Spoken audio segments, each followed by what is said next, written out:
2 weeks ago, Orcs Must Die Deathtrap received a long-requested update that substantially lowered the barrier of entry, adding highly requested features such as purchasable barricades and a full rework of the thread library. You can catch the full details in my previous video or Steam patch notes for your interest. While this update was incredibly well received, there was some notable concern that the game became too easy, with enemy health scaling toned down drastically. The developers are incredibly active in the official Discord and join in on discussions almost every day to listen into how they can improve their game, and boy have they been listening. We have a lot to get through, so let's dive into things. The first thing we're going to cover is the fun one, and that's Distortions. Robot Entertainment heard us loud and clear when we said we wanted less health scaling and more of an actual challenge, and their response was to make Distortions carry more weight and risk to them. Increasing the difficulty of Distortions rather than increasing health scaling means that you do have the option to simply not choose these reworked Distortions if you don't like them, and still pick those with the least impact. So I love that they've continued to give players agency in defining the game's difficulty.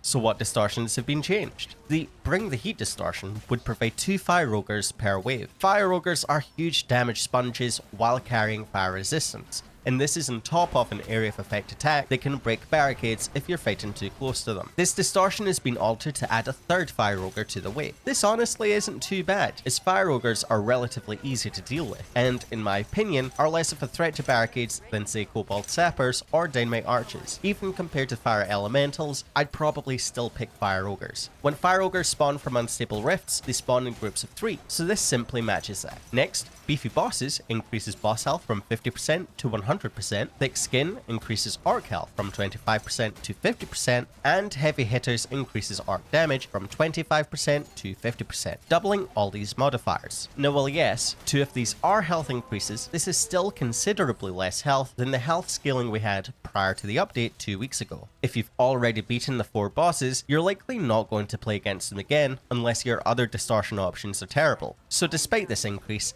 it's still technically a free distortion. Thick Skin and Heavy Hitters also only affects Orcs, so these aren't going to impact you a lot, with these namely affecting Balloon Orcs the most. What's interesting, however, is that Heavy Hitters does have an interaction with double wide barricades. This cursed thread gives you double wide barricades, but doubles Orc damage, meaning with the distortion, you'll be receiving far more damage overall from Orcs. And with the new unstable Orc coming in March, this distortion looks even more interesting than before. Budget cuts has also been tweaked to reduce starting counts by 4,000 instead of 3,000. These distortions were all changed due to not having a huge impact between player runs, where I personally didn't feel these added anything to mine. And again, if you don't like the look of these changes, as they're distortions, you can try and ignore them during your run. Either way, I honestly don't think this is going to change your experience for the most part unless you play in higher difficulties where you're likely looking for this additional challenge anyway. Finally, we get to the most controversial change to distortions, and that's the lane opener, which reduced barricades by 1 per war mage, and instead now does so by 3. This is a huge change specifically for co-op. If you were to pick this distortion in mission 1, a group of 4 players will lose 12 barricades between them, giving you just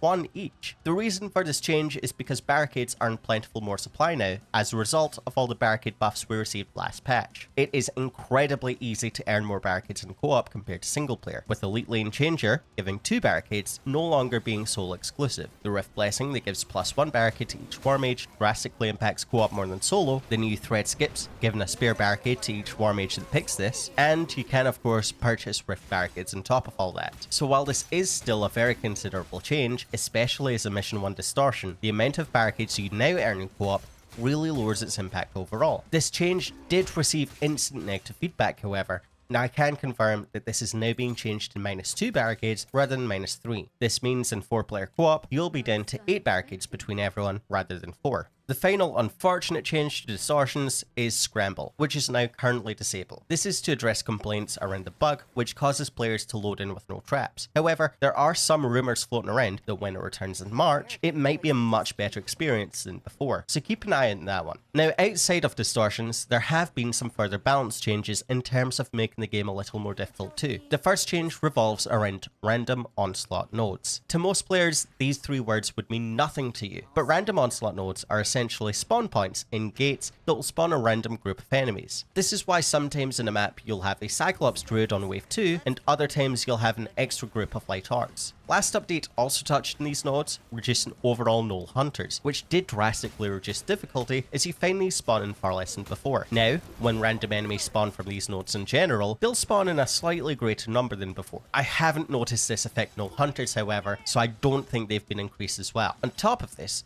healing flyers were previously missing from random onslaught nodes, and both fire elementals and earth elementals were previously missing from unstable rifts, so these have been added to their respective spawns. This is less of a change to difficulty and more of a bug fix, since they should have been included from the start. Two traps have also had a slight balance change, and these are both Spike Wall and Hookshot. It's no secret that Hookshot is arguably the least taken trap in the game right now, as 1 is a ballista requiring ceilings, and 2 only targets small enemies. It does have the ability to drop enemies straight into hazard, but so does a flip trap, which can be placed almost anywhere in comparison, and can even affect large enemies with the right threads. Hookshot has had its cooldown reduced by 20% to try and make this more viable and increase the rate it catches enemies. Spike Ball similarly had its cooldown reduced by 20% while having its base damage increased from 250 to 300, making arguably the least picked physics trap more worthwhile now. While I've yet to try the Hookshot after these changes, the Spike Wall does feel much better to use. However, I'm not too sure if this is going to make Hookshot more viable in the long run. Threads have also seen changes, and this is another controversial topic. The Troll Launcher thread, which was bugged and didn't launch mentioned trolls or troll archers like it should have, has now been reworked to only launch trolls and troll archers. Likewise, the Ogre Launcher now only launches ogres and shield ogres, with armored ogres and fired ogres losing this ability. Do note that fire ogres weren't supposed to be launched in the first place and this was a bug, but losing the ability to launch armored ogres is going to be very noticeable. I know lots of people are going to be upset that these thread changes means flipping less enemies, but here's a couple important factors to consider. 1, as we said, fire ogres being launched was a bug and weren't included in the initial ogre launch threads. 2, these threads did used to be tiered, meaning you'd have to take 3 separate threads to be able to launch mentioned trolls or armored ogres. Despite these enemies being removed from their threads, you're still launching troll archers and shield ogres for 1 thread less than before. And 3, it's important to remember that in previous games, I believe while physic traps did affect all enemies, it only knocked back large enemies, with the exception of Spike Wall. In Deathtrap, however, these threads allow you to fully launch ogres and trolls off the map and into hazards, which is a far better improvement compared to previous games in my opinion. As for other threads, Max Shotgun Sniper had its text changed to correctly state that this adds 9 projectiles to your ranged staff at 15% damage instead of 20. The Double White thread also had its text changed to correctly list that orcs deal double damage rather than double rift points. Funnily enough, this thread was actually bugged, where orcs initially were meant to be worth double rift points. However, players found the increased damage to be a lot more fun and added more of a challenge, so this remained with just the text changing. Besides, if you have double white barricades and orcs are starting to enter your rift, you're likely already going to struggle continuing your run. Oh, and while not a thread, Bartholomew is no longer targeted by ranged units, which means he's not going to die to enemies that he can't reach quickly. Overall, that's a really nice change in my opinion, and I hope that these changes are seen as more positive than negative, as I genuinely don't think they'll make the biggest difference to those playing in lower difficulties, while giving the players who do want to challenge a harder time. As mentioned, you can simply skip any distortions you don't like, and I feel the balance changes we got last patch still outbalance these changes to difficulty, where the game hasn't increased in difficulty all as much as the patch notes might make it look. Of course, it goes without saying, even after lane opener gets changed to -2 instead of -3 barricades, never take out mission 1, ever. Otherwise, you'll be fine. Outside these balance changes, this hotfix was mainly made to address a number of bugs. The previously mentioned Shotgun Sniper had an unfortunate interaction with the unconventional ammo curse thread, which reduced damage completely to 0 when unzoomed. Now these threads are mutually exclusive, meaning you can only take one or the other. Molten Gold sometimes wouldn't trigger, and now it does. Laptops aren't limited to 60 frames per second anymore, and Xbox players will no longer stay in the game if disconnected from the internet. On top of this, players can also now rejoin lobbies if they were disconnected. As previously mentioned, Troll Launcher now correctly launches Troll Archers, and Ogre Launcher no longer incorrectly launches Fire Ogres. Auto Crossbow Sight correctly increases damage by 10% each upgrade, and the difficulty multiplier no longer multiplies gambled skulls, only those earned in a mission.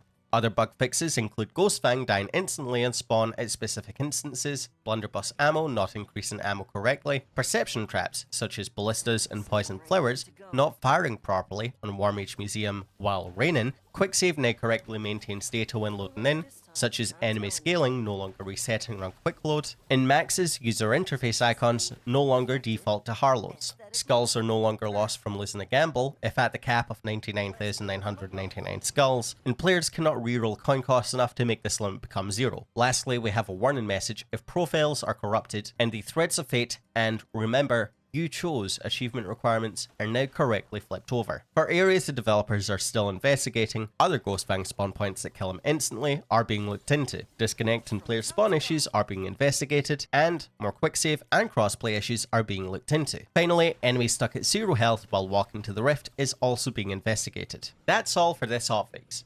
In my opinion, this is an overall positive change to the game, and I'm absolutely finding it more fun to play. If you're looking for more content added to the game, this isn't coming until March. I covered the next content drop in depth in a previous video if you're interested, where we'll be receiving Gabriella as a Warmage, a new enemy, NPC and Sentinel, and a new map. Thank you so much for watching this video, I really appreciate it and hope it was useful to you. I also want to take this moment to thank the community for being incredibly supportive of the content lately. After just 3 weeks of posting Orcs Must Die content, we'll be unlocking YouTube memberships in the very near future, and I can't understate my appreciation enough for those that have enjoyed the content. I hope you enjoy the many videos to come, and be sure to subscribe if you want more content like this. I hope you have a wonderful evening, and for those that watch from start to end, I hope you have a wonderful week. I've been RobinVouz, and I'll hopefully see you again soon. Oh, and good luck fighting those waves of fire ogres and fire elementals. You'll need it.